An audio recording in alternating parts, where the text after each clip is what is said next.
everyone, this is Moshe, the Electric Israeli, and thank you for joining. Don't forget to hit that subscribe button and help me change the world one electric car at a time. Thank you to all my supporters and patrons. Today I'm crossing another milestone. My beloved Tesla Model 3, crossing 75,000 miles over a little over 2 years since I bought it in 2018. And I've made a lot of milestone videos like this. They are in my channel, and this time I want to focus about is it worth it to own a Tesla car, in this case Tesla Model 3. I also have Tesla Model Y, which has 10,000 miles on it, and I want to make my case of how worth it is it to own a Tesla car.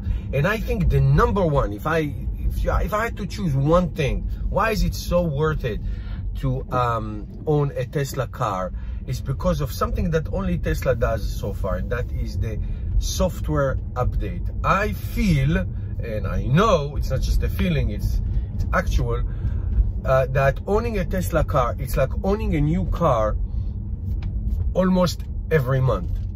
The software updates that Tesla pushes over the air, that are free, obviously, are just a remarkable idea. I can, if you tell me how many software upgrades you got, I have no idea. I used to count them. I used to make a video on each one of them because I was so excited. But the software update, the software upgrades of a Tesla car is just revolutionary. Let me name a few, very few. Number one, more range. This car I bought for 310 miles. There was a software update. This is, by the way, the 2018 rear wheel version of the Tesla Model 3. They do not make this anymore. They make the rear wheel, but the smaller battery. More range from 310 to 325. Of course, it's rated range. It's not the actual range, but it is rated range. Number two, the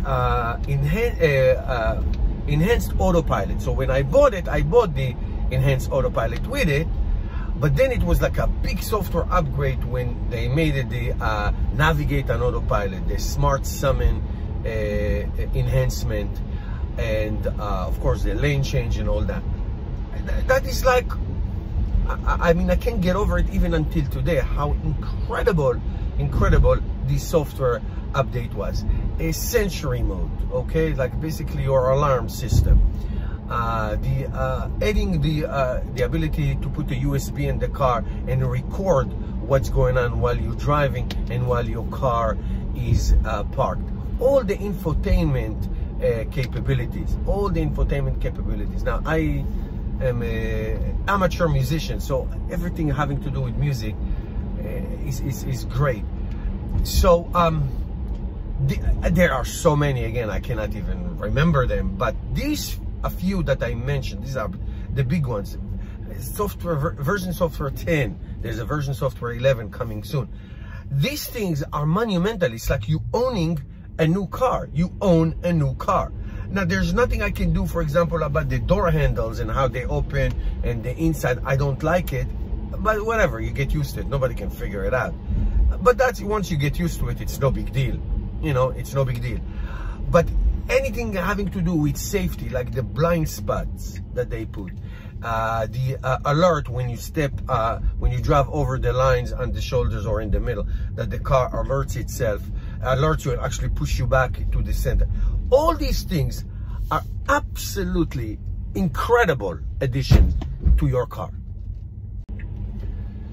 Another thing very important I want to mention is the charging speeds.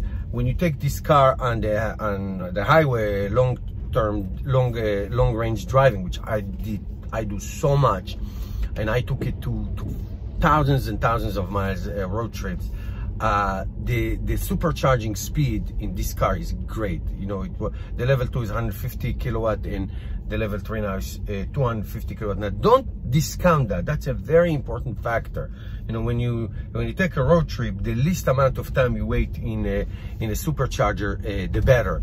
So it is an enormous advantage. Not only the supercharging network, that's another story, but the charging speed. The charging speed has a very big onboard battery, and it can charge your car really, really quickly. Now, the other great thing about this amazing car, it's a strong car, really built very well. Even though it's 2018, like the early versions, I have to say, it's built really, really well. It's solid, it's amazing, it's heavy, it sits on the ground really, really well. And really, there are no structural issues. I mean, I did have to make some repairs. You know, I broke a window, I scratched the car, but that can happen in any car. Solid, require very little maintenance. So I'm very, very happy the way it is built and the way it's holding up beautifully. This car can last for really a long time. Also, I have to say, if you put the right tires, you live in a snowy area, if you put the right tires, snow tires, or even you know, all season tires, this car does very well in the snow and the ice. I have to say, very, very well, even though it's rear-wheel drive. So it's doing really, really great. Now, as you can see, I am trying to stay focused on the big stuff, not the little things. The one thing I have to tell you about, which is, I can call it negative, but there is a silver lining in it, is the range in the winter. This car, unlike the Model Y, which has a heat pump, these cars don't have heat pumps until now. This Model Y is the only one so far that has it. This car loses a lot of range in the winter. Now, winter, not all winters are created equal. Winter, I mean, take temperature 32 degrees to, let's say, 25. 0 Celsius to -5 or something like that, you will lose 10 to 20% of your range. Okay, 10 to 20%. So if you talk about, make it round, for 300 miles, you lose between 30 to 60 miles of your real world range.